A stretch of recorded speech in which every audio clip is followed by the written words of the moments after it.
অন্নপূর্ণা ভাণ্ডারের সবাইকে online verification করতে হবে। হ্যাঁ, অন্নপূর্ণা ভাণ্ডারের সবাইকে অনলাইন ভেরিফিকেশান করতে হবে। আর আপনি যদি অনলাইন ভেরিফিকেশান না করেন তাহলে আপনি ৩,০০০ টাকা পাবেন না। দেখুন, অনেকেই বলতে পারেন যে আমরা তো ডিবিডি লিঙ্ক করেছি বা ডিবিডি লিঙ্কের কথা শুনেছি। হ্যাঁ, ডিবিডি লিঙ্ক তো করতে হবে, তার পাশাপাশি অনলাইন ভেরিফিকেশান করতে হবে। আপনার আধার কার্ড, ভোটার কার্ড এবং ব্যাংকের বই নিয়ে অনলাইন থেকে ভেরিফিকেশান করতে হবে। আর এই ভেরিফিকেশান যদি না করে থাকেন তাহলে আপনারা অন্নপূর্ণা প্রকল্পের বা অন্নপূর্ণা ভাণ্ডারের যে ৩,০০০ টাকা সেটা কখনোই পাবেন না। কেন করতে হবে? দেখুন, অনলাইন ভেরিফিকেশান করতে হবে এই কারণে, কারণ অনেক ডিলিটেড ভোটার আছে বা অনেক অবৈধ ভোটার আছে, তারা লক্ষ্মী ভাণ্ডারে টাকা পান। আর যেহেতু লক্ষ্মী ভাণ্ডার থেকে সমস্ত ডেটা অন্নপূর্ণা ভাণ্ডারে ট্রান্সফার করা হয়েছে, তাই সেগুলোকে ভেরিফিকেশান করা হচ্ছে। আর এটা অনলাইন থেকেই ভেরিফিকেশান করতে হবে। আর লাস্ট ডেট হলো 23 তারিখ পর্যন্ত। কিভাবে করবেন চলুন দেখে আসা যাক। আর দেখার আগে আপনি যদি আমার আইডিটি ফলো করে রাখেন তাহলে সবার আগে এরকম ভিডিও দেখতে পাবেন। দেখুন, এর জন্য আপনারা এই পোর্টালটায় চলে আসবেন। এর লিঙ্ক আমি আমার ডেসক্রিপশন বক্সে দিয়ে রাখছি, বা আপনারা কমেন্ট করবেন, কমেন্ট করলে আমি অবশ্যই লিঙ্ক দিয়ে দেবো। দেখুন, এখানে আসার পর এটা শুধুমাত্র উত্তর 24 পরগনার জন্যই দিয়েছে। আস্তে আস্তে সব জেলারই দেওয়া হবে।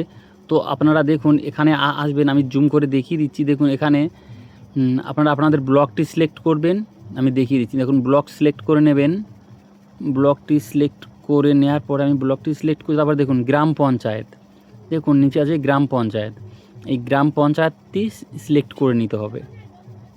গ্রাম পঞ্চায়েতটি, এই লিঙ্কটা কিন্তু, এই সাইটটা কিন্তু প্রচুর স্লো, খুব স্লো কাজ করে। আপনারা বারবার ট্রাই করবেন, তো এটা করতেই হবে, না করলে কিন্তু আপনারা টাকাটা পাবেন না। দেখুন, তারপরে নিচে লেখা আছে অ্যাকাউন্ট নাম্বার। যার লক্ষ্মী ভাণ্ডার আছে, মানে অন্নপূর্ণা ভাণ্ডারে ট্রান্সফার হচ্ছে, তার অ্যাকাউন্ট নাম্বারের যে অ্যাকাউন্ট দেওয়া আছে, সেই অ্যাকাউন্ট নাম্বারে লাস্ট 4 সংখ্যা দেবেন। 4 সংখ্যা দেওয়ার পরে এই যে সার্চে ক্লিক করতে হবে। সার্চে ক্লিক করার পরে সমস্ত ডিটেলস দেখাবে। দেখুন, এরকম ডিটেলস দেখিয়ে দিচ্ছে। দেখুন, এখানে দুটো নাম দেখাচ্ছে। দেখুন, একটা পেন্ডিং দেখাচ্ছে এবং একটা কমপ্লিট দেখাচ্ছে।